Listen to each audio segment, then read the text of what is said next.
Welcome to Chillin' 101. We hope this video helps. You start by confirming the speaker impedance matches the amplifier output so you don't blow anything.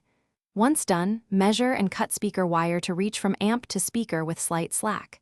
Strip about 0.5 inch of insulation and twist strands tightly. This prevents shorts. Next, attach banana plugs or spade lugs if using them for a secure fit.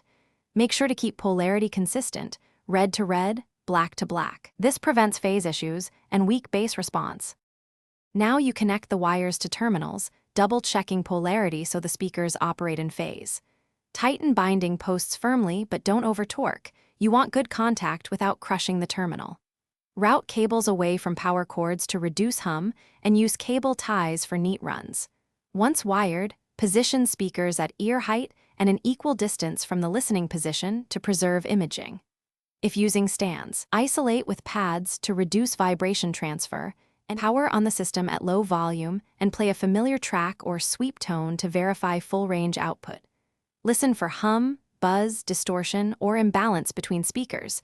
If you hear any, immediately reduce volume and inspect connections. Make sure polarity is correct if imaging or bass feels off. Once confirmed, gradually increase volume while checking for distortion.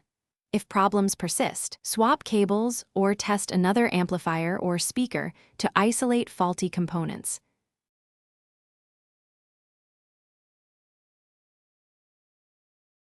Thanks for watching. Consider subscribing if we helped you.